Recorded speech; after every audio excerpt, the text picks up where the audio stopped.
आं साफ्रोम रायजो राजा माने नागरिकफोरखौ आङो खुलुमहरो। दिनैहाय बर'नि जिथु बागुरुम्बा दोहौआ जाहैबाय जोंनि मोनसे वेब आरोखि, मोनसे दोहौ। बे जाबाय मोनसे जोंनि जावरिखांनाय। दिनै जावरिखांदोंबो एक्सुवेलि जेरै नाम दोनदों ओरैहाय सारा बर'फ्रानो आसामावनो बा इण्डियाआवनो दिनै नुनानै बा वार्ल्डआवबो नुदों जानो हागौ। बिथांमोनहा मा जानो सानदों, मा रोखोम बागुरुम्बा। जायफ्रा एसे नुबाय माथो ओरैबायदि सारप्राइज जादों, बेखौ जों आसा खालामनो हायो। दा बेवहाय गिबियाव बोसोरनैसो सिगां जोंनि बिटिसिनि मानगोनां प्रमद बर' CMआ बेखौ खालामनायनि खोथामोन गोबां, 20,000सो बा 22,000सो बागुरुम्बा मोसानाय। नाथाय उनावहाय माने सावरायलायनानै बाथ्राफ्रा बिदिनो गोसारबाय। बिदिनो जोंहा आसामनि मानगोनां चिफ मिनिस्टार मानगोनां डक्टर हेमन्त बिश्व शर्माया माने जों आसामनिफ्रायनो खालामसै होननानै खोथा थेलायनाय जादों। दा बियो फैनानै जेब्ला दुरान्ड काप जायो अब्ला माबा मोनसे खबर फैदों आरोखि, ओरैबायदि जाबाय। बे समाव आङो बेनि सिगां सावरायनाय जादों जोंनि माखासे इन्टेलेक्सुयेलफोरखौ लानानै, संगठनफोरखौ लानानै। बेवहाय आङो गोजानावसो दंमोन, गुजरातआवसो दंमोन आरोखि, आं थानो मोनाखै। दा बिनि उनावनो हठात करि माने सानथामसो सिगां दुरान्ड कापनि माने करिय'ग्राफ खालामनांगौ जाहैबाय आरोखि। बे खालामबाय, खालामखांनानै लोगो लोगो सप्ता खनसेनि गेजेरावनो मास्टार ट्रेनार लोगोसे डेम'नि थाखाय जों माने आसाम गभर्नमेन्टनि अर्डार मोनाबाबो बेखौ खालामनाय जादों आरो आथियाबारि थिनालि, बे रामफल बिल, क'क्राझारनि बे रामफल बिल खाथिनि आथियाबारि थिनालियाव। दा बेवहाय गासिबो जोंनि आसामनि मोनफ्रोमबो डिस्ट्रिक्ट कमिटिनि दैदेनगिरि बिथांमोनहा गावसिनि एक्सपार्ट माने बर'नि ख्रिस्टि मोसाग्रा, हारिमु मोसाग्रा बिथांमोनखौ लाबोनानै खालामफैनाय गासै 700 जन। बेखौ जोंनो मेनेज खालामलायनानै फैसाखौ प्राइभेटलि आरोखि, गभर्नमेन्टनि थाइसे माने मदद गैयाजासे बे 700 जन आर्टिस्टफोरखौ दामनाय देनाय मोसानाय बेखौ सप्ता खनसे लाखिनाय जादों दैज्लां बर'न। बिराद अखामोन आरोखि। दा बेबो कमप्लिट जाबाय। आसाम गभर्नमेन्टआव जों हरबाय, कालचार डिपार्टमेन्टआव। ओमफ्राय मिनिस्टाराबो माने नायबाय, जन्थ्राबो हरना नायदों आरोखि। बेवहाय बिथाङा बिराद गोमोदों आरोखि, थारै मासि मोजां, बेथ' बिराद मोजां जाबाय बिदि आरोखि। ओमफ्राय जों सारभिस खालामनानै बिराद माने साबायखर होदों आरोखि। बेनि उनाव थायै थानानै नै दाखालि 2026नि हेपि निउ इयार 1 थारिखआवनो दाना इनफरमेसना फैजोब्बाय, गाबोननो थफा थफि लानानै माने डेम'नि थाखाय फैनांगौ गुवाहाटियाव। डाइरेक्ट हुरुहोजायाव जों 2 थारिखआव फैबाय आरोखि। जों निउ इयारबो मोनजायाखिसै, माने आइ रिभार फेस्टिभेलबो मोनजायाखिसै, साहित्य सभायाव जों थानो मोनाखिसै आरोखि। दा बिदि आरोखि। दा जोङो 2 थारिखनिफ्रायनो दंफैयो। 2 थारिखनिफ्राय 3 थारिखसिम डेम'निफ्रायनो हुरुहोजा स्टेडियामावनो डेम' जादों। 1 थारिखआवसो प्रेक्टिस जायाखिसै, 2 थारिखआव जाबाय आरोखि। बेबो मोजां जादों। माने बाख्नायनांगोन आर्टिस्ट बिथांमोनखौ। माने 3 घन्टानि गेजेरावनो बे डेम'खौ बानायनानै फुरा शुटिं खालामनो हादों आरोखि। माने डेम' आरोखि। माने बेनिफ्राय मास्टार ट्रेनार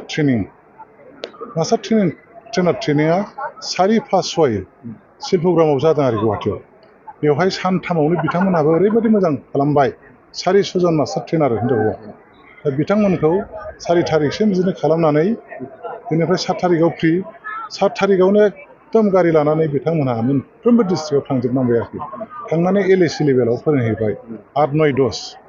बाहायबो ओरैबायदि मोजां फोरोंबाय, माने फोरोंनानै बिथांमोनहा 11 थारिखआवनो मोनायाव सफैजोब्बाय आरोखि।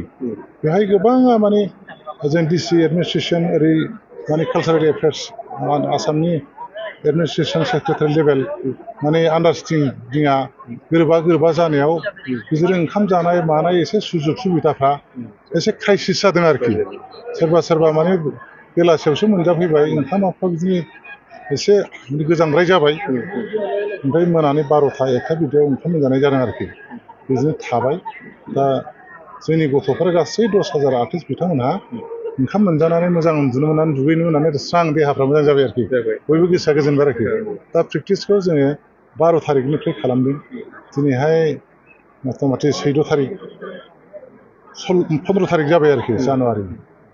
दा दिनैहाय बिदिनो जाबाय। गासिबो मिनिस्टारफोर सोरबा फैयो, बिदिनो प्रमद बर' साराबो फैबाय बिदिनो जोंहा मानगोनां स्पिकार बिस्वजित दैमारियाबो फैबाय आरो बिदिनो आसामनि कालचार मिनिस्टारा थाबाय थाखायो जोंहा दा नोंथांखौ नैबे समाव जुदि सोङोबा दिनै हमना ला गुबुन गुबुन जायगाफ्राव जिहेतु बर'फ्रा गोसारनानै दङ दा नेपाल वेस्ट बेंगल दा बिथांमोनखौबो दिनै खौसे खालामदों दा बियो मोनसे खौसे खालामनायनि लामा होननानै बुङो ने थारै खौसेयाथ' जाखानांगोन आरो बे खौसे खालामनायनि लामाया जाहाथे कालचारा खुनु रावजोंबो दायफोर थाया गावनि खामानिखौ मावो बे आरोखि जायफ्रा जेनुइन आर्टिस्ट माने खननाय मोसानाय बेफोराव पुरा बिजि जानानै थायो सरसा जाबाय थायो बिथांमोना राजनिथिनि माने माबा मोनसे संगठननि नांलाय खमलाय माबा खोथा खोनासंनाय बिनि समानो गैखाया नंखायनो दिनैहाय बे कालचारनि मानसिफोरा माने जेनेरेल मानसि हिसाबै माने बयनिबो सुबिदा उसुबिदा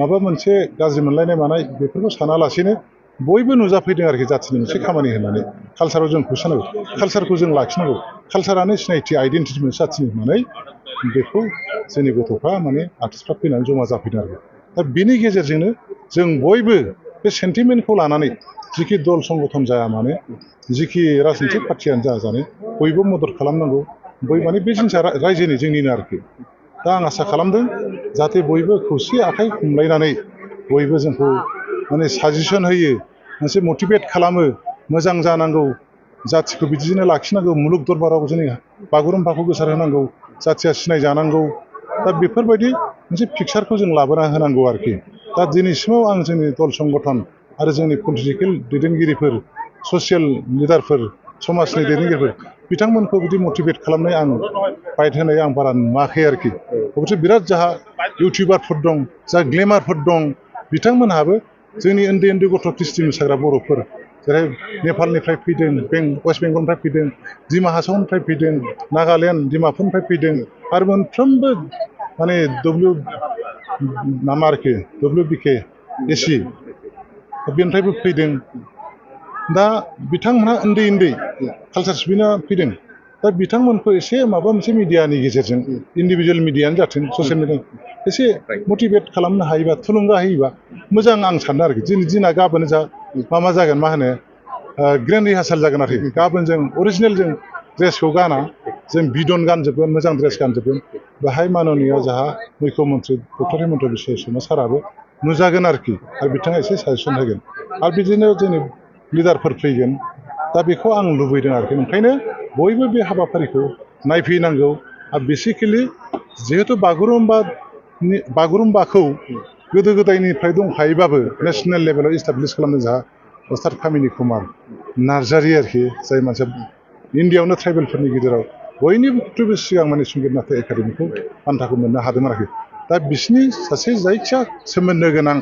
गाव गैयाबाबो परियालफोरखौ लाबोनो हायोबा मोजां आरोखि बिथांखौथ' बे स्टेजाव जोङो सिनायथिबो होनो हाया मानो हाया बिथाङा जाहाथे गोसो खुसि जाथों सनमान होदों सानथों आफादनि जोंनि हारिमु आफादनि दैदेनगिरि बिथांमोनहा VIP माबा मोनसे टिकेट होनो हायोबा कार्डफोर होनानै मोजां जायगायाव फज'फैनो हायोबा मोनसे गोजोननाय आरो डिसिप्लिन फैयो आरोखि आं बेखौ लुबैदों आरोखि दा जाय हक बयबो गोजोननाय लाथोंसै 17 थारिखआव बेथ' बागुरुम्बा दोहौ जागोन जोंहा मानगोनां भारतनि प्राइम मिनिस्टार नरेन्द्र मदि साराबो फैगोन बिथाङानो साखि हिसाबै थागोन आरो बेवहाय गासैहाय मथा मथि माने 22,000 23,000 बिदि पजिसननि सिट दङ दा जों माखासे लानाय जाबाय सानजाहा बै माने बेक साइडनि फ्रन्टखौ दामग्रा देग्राफोरनि थाखाय बेनिफ्राय 19,000 बाहाय सिट दं आरो गासैबो गेलारियाव दा बाहाय हाबनो हागोन आरो बाद बाखिखौ दा आं इनफरमेसन माने मिनिस्टार सारा बुंनाय बायदिब्ला कालचारेल मिनिस्टारा